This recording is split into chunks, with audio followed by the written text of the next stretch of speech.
재앙 속에서도 평안하시기 바랍니다. 재앙 속에서도 평안하시기 바랍니다. 하나님은 여러분을 사랑하십니다. 저도 여러분을 사랑합니다. 참 살다가 보니까 이런 때가 오는데 가만히 생각을 해봤어요. 1800년도에 스페인 독감이 인해서 5천만 명이 죽었어요. 그때 상황은 얼마나 더 난리가 났을까. 요즘처럼 매스컴이 발달하지 않았으니까 그냥 넘어갔지.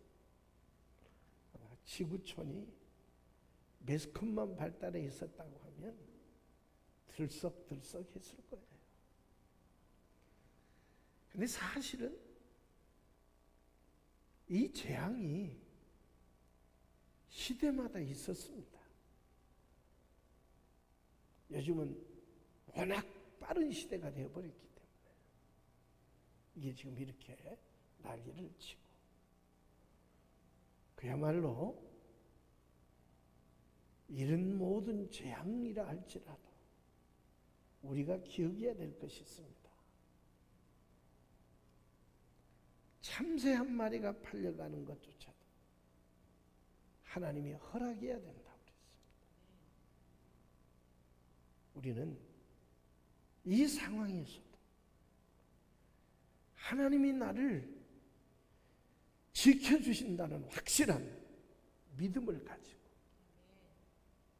하나님을 바라는 삶이 이루어져야 할 것입니다. 중요한 것이 있습니다. 고난이나 실패, 이런 아픔은 없을수록 좋아요.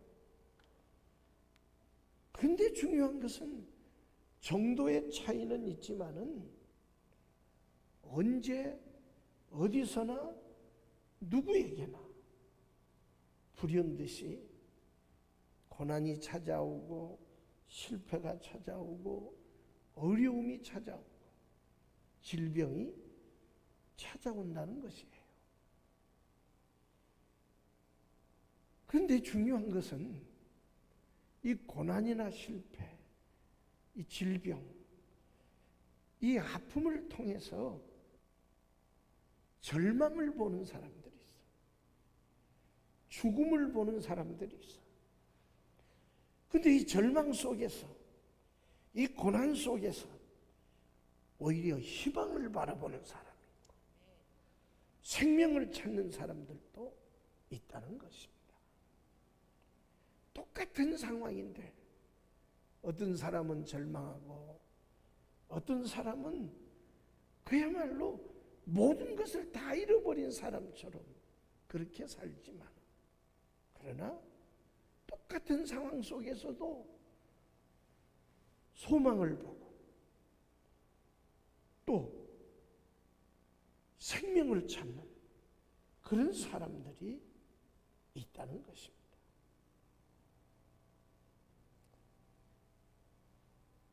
오늘 여기 본문을 보면 갈릴리를 건너던 예수님의 제자들이 큰 풍랑을 만났어요.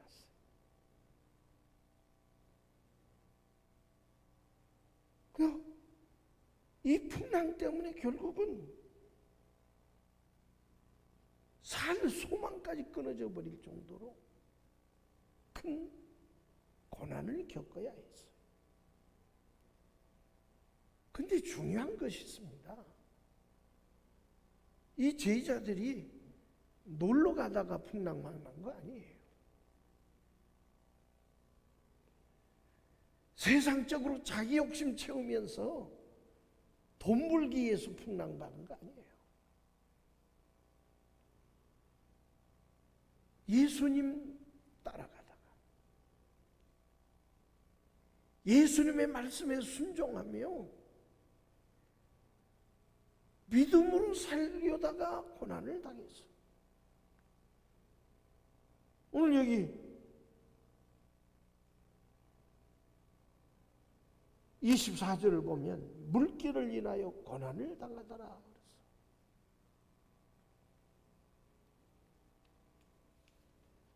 사실은 갈릴리를 건너간 것도 예수님의 지시에 의해서 너희는 먼저 가라. 그래서 지금 가고 있다가 풍랑을 만났다는 얘기예요. 여기서 우리가 기억해야 될 것이 있습니다. 고난은 누구도 예외가 없다. 환난도 누구도 예외 없이 찾아올 수 있다. 이것을 발견할 수 있다는 사실입니다. 흔히들 아니 예수 따라가다가 예수의 말씀에 순종하다가 왜 그런 어려움을 겪어? 왜 죽을 범위를 걷고? 남보다 더 열심히 예수 믿었는데 왜 몹쓸 병 걸려?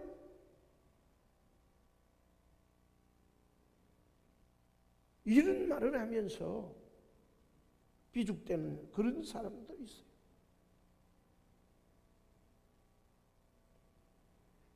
그런데 우리가 기억해야 될 것이 있습니다. 고난은 누구도 예외 없다. 예수 믿어도 고난 겪을 수 있다. 예수 믿어도 실패할 수 있다. 예수 믿어도 환난 겪을 수 있다. 예수 믿어도 병들 수 있다. 이게 답입니다. 우리가 믿는 예수님도 십자가의 고난을 당하셨어요. 오늘 여기 본문의 제자들도 고난을 당했어요. 고난은 언제든지 있고 어디든지 있고 누구에게나 찾아올 수 있다는 얘기입니다. 고난은 있는데 고난을 바라보는 불신앙이 더 큰 문제라고 하는 사실을 믿으시기 바랍니다. 26절을 보면 풍랑을 밟고 오시는 예수님이 계셨어요. 근데 이 예수님을 보면서 유령이라며 무서워 소리 질렀다고 했어요, 제자들이.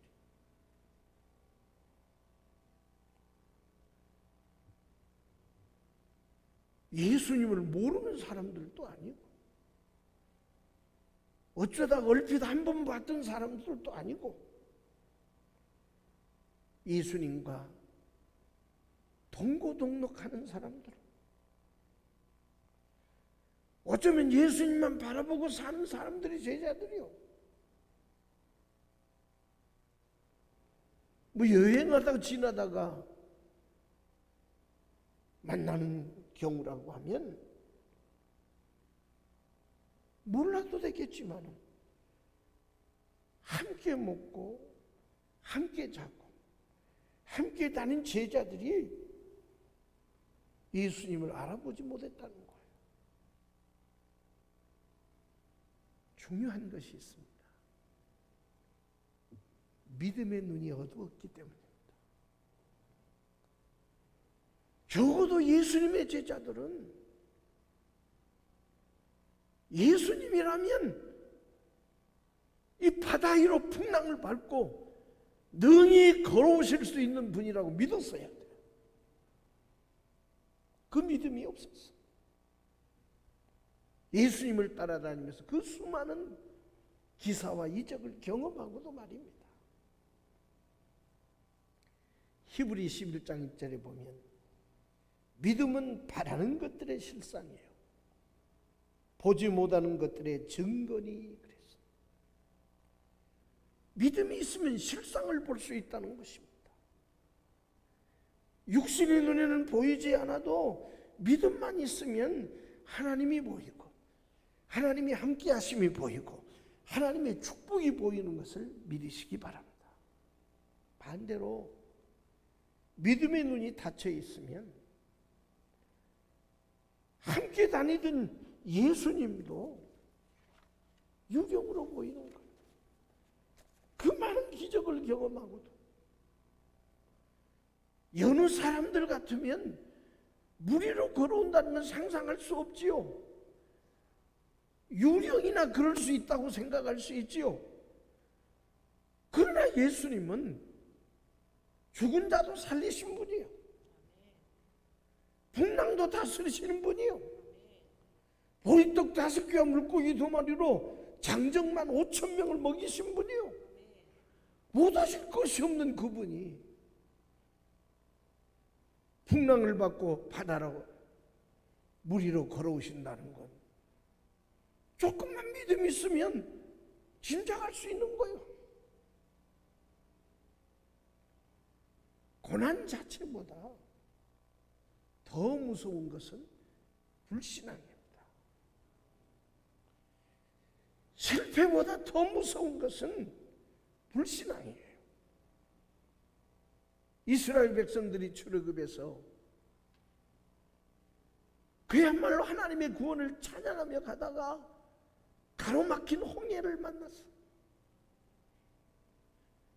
설상가상으로 뒤에는 애굽의 기병대가 추격하고 있어. 앞으로 갈 수도 없고 뒤로 갈 수도 없고 어디로도 갈 수 없이 꼼짝없이 애굽의 기병대에게 짓밟힐 수밖에 없는 그런 상황. 이게 육신의 눈에는 애굽의 군대가 보여. 넘실고는 홍해가 보여. 그러니까 불신앙이 계속 싹트게 되어 있어. 원망하게 되고 불평하게 되고 이제는 다 끝났다가 아우성치게 됐어.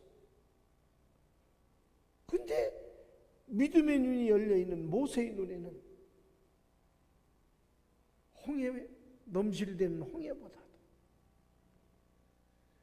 뒤에서 추격이 오고 있는 애굽의 기병대보다도 더 가까이 계시면서 마치 독수리 어미가 자기 새끼를 호위하듯이 하나님이 지키시고 호위하시는 것이 눈에 보였어요. 그래 출애굽기 14장 13절로 14절에 보면 모세가 백성에게 이르되 너희는 두려워 말고 가만히 서서 여호와께서 오늘날 너희를 위하여 행하시는 구원을 보라. 구원을 보라. 구원을 보라. 육신의 눈에 보이는 것은 구원이 아니지요. 믿음의 눈으로 볼 때만 구원이 보인다고 하는 사실을 믿으시기 바랍니다. 너희가 오늘날 본 애굽 사람을 또다시는 영원히 보지 못하리라. 여호와께서 너희를 위하여 싸우시리니 너희는 가만히 있을지니라. 하나님이 해결한다. 하나님이 길을 연다. 하나님이 도와주신다. 믿음의 눈이 열린 모세의 말이 눈이 열려 있으면 고난이나 절망보다도 질병보다도 더 가까이 내 곁에 계시면서 나를 붙들고 계시는 하나님을 볼 수 있어. 나를 도우시는 하나님을 볼 수 있음을 믿으시면 하면 하시기 바랍니다. 이게 믿음이에요.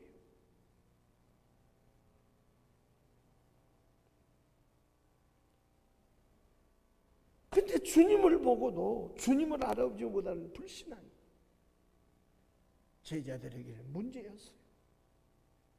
고난은 누구에게나 있습니다. 그러나 믿음을 지켜 살면서 믿음에 굳게 서 있는 사람들, 예수를 바라보며 사는 사람들은 고난을 해결하시는 주님이 더 가까이 내 곁에 계심을 보고 주님께 모든 것을 다 맡길 수 있음을 믿으시기 바랍니다. 수고하고 무거운 짐진 자들아 다 내게로 오라. 내가 너희를 쉬게 하리라. 수고하고 무거운 짐이 어떤 것이든지 가지고 오라. 믿음으로 가지고 오라. 믿음으로 맡겨라. 그러면 해결해 주겠다고 주님은 약속해 주고 있음을 믿으시기 바랍니다. 그러므로 우리가 기억해야 될 것이 있습니다. 환경을 바라보고 고난을 바라보면 그럴수록 더욱더 깊은 수렁에 절망에 빠지게 되어져 있다는 사실을 믿으시기 바랍니다. 27절을 보면 주님을 유령이라고 두려워하는 제자들에게 예수님이 말씀합니다. 안심하라. 내니 두려워 말라. 이때 베드로가 주여 만일 주시거든 나를 명하사 무리로 오라고 하소서. 29절에 예수님이 오라고 하셨어요. 그 말이 떨어지자마자 베드로가 배에서 내려서 무리를 저벅저벅 걸어서 예수님에게 갔어. 오라는 주님의 말씀대로 배에서 무리로 걸어가는데 문제가 없었어. 근데 30절에 보니까 바람을 보고 무서워 빠져가는지라. 지금 바로 풍랑을 딛고 앞에 서 있는 예수님 바라보고 갈 때는 아무 문제가 없었어. 베드로가 빠져들어갈 때나 처음이나 풍랑은 계속 일고 있었어. 바람은 계속 부러치고 있었어. 근데 예수님 바라보고 갈 때는 아무 일 없었다 이 말이야. 근데 바람 소리가 들리고 넘실대는 풍랑을 보면서 두려움이 생겼어. 믿음이 사라졌어. 의심이 생겼어. 물에 빠져 들어가겠어.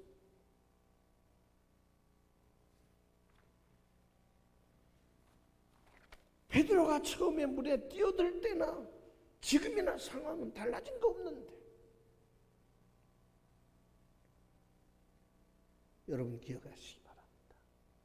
누구에게나 닥쳐오는 고난, 누구에게나 닥쳐오는 재앙, 누구에게나 찾아오는 질병, 누구에게나 찾아오는 절망적인 순간 속에서도 환경을 바라보면 바라볼수록 무너지게 되어져 있습니다. 베드로가 마치 바람을 보고 빠져들어갔던 것처럼 예수를 바라보면 예수님처럼 고난의 파도를 밟고 걸을 수 있어요. 환경을 바라보면 더욱더 고난에 빠지게 되어져 있다는 사실을 믿으시기 바랍니다. 코로나19 재앙의 기세가 아무리 대단해도 주님은 이 재앙이 능히 우리 흥광의 가족들을 비켜가게 해줄 줄 믿습니다. 주님이 비켜가게 해줘야 되지 집에 숨어 있다고 비켜가는 건 아니에요. 우리는 이걸 기억해야 돼. 하나님이 해주셔야 돼. 여호와께서 집을 세우지 아니하시면 세우는 자의 수고가 돼. 여호와께서 성을 지키지 아니하시면 파수꾼의 경성함이 허사로다. 기억해야 합니다. 12해 동안 혈증을 앓던 여인, 세상적으로는 절망적인 상황이에요. 다 포기할 수밖에 없는 상황이에요. 근데 예수님이 지나실 때 내가 가서 옷자락에 옷만 만져도 살겠다. 믿음을 가지고 가서 옷을 만지는 순간에 예수께로부터 치료하는 광선이 나왔어. 여인이 치료된 것을 믿으시기 바랍니다. 여인아, 내 믿음이 크도다. 내 믿음대로 이 질병에서 노임을 받을지어다. 너도 구원받았다. 이렇게 말씀해 주셨다는 사실을 믿으시기 바랍니다. 고난은 누구에게나 있을 수 있는 것. 지금 앞에 보이는 환경만 보지 마십시오. 절망적인 것만 보지 마시고 그 앞에 나에게 더 가까이 계시는 주님을 바라보십시오. 손을 내밀고 내가 도울 테니 걱정 말고 내 손 붙잡으라고 하시는 주님을 붙잡는 여러분 될 수 있기를 주의 이름으로 축원합니다. 그러기 위해서 우리는 부르짖어서 주님을 찾고 기도해야 된다는 사실을 믿으시기 바랍니다. 30절을 보면 물에 빠져들어가는 베드로가 소리질러 가로되 주여 나를 구원하소서. 주여 나를 구원해달라고 외치니까 하나님이 예수님께서 즉시 손을 내밀어서 그를 붙잡아 주시면서 가라사대 믿음이 적은 자야 왜 의심하였느냐. 빠져들어가는 게 문제가 아니라 믿음 없는 게 문제다 이거야. 의심하는 게 문제다 이거야. 주님은 뭐든지 해결할 수 있다고 말이에요. 고난 자체가 문제가 아니라는 거예요. 믿음 없는 것이 문제라는 거예요. 고통 자체가 문제가 아니라 의심하고 믿지 못하는 것이 문제라는 거예요. 여러분 우리 주님 앞에 엎드려서 고난의 때에 그 고난보다도 환난보다도 씻을 수 없는 질병보다도 죄악보다도 더 가까이 계시면서 나를 호위하고 계시는 주님을 바라보시고 주여 나를 구원하소서, 주여 나를 도우소서, 나를 고쳐주소서, 해결해 주소서. 기도의 무릎을 세우고 부르짖어 기도할 수 있기를 주의 이름으로 축복합니다. 기도하겠습니다. 은혜 많으신 주님, 고난과 재앙과 질병과 어려움은 누구에게나 있는 것. 그러나 그 고난 자체, 문제 자체 그것보다 더 가까이 계시면서 언제든지 나를 도울 채비를 하고 계시는 주님을 보게 하옵소서. 그리고 주님께 부르짖게 하옵소서. 그래서 기도로 승리하는 우리의 삶이 되게 하옵소서. 예수님 거룩하신 이름으로 기도하옵나이다.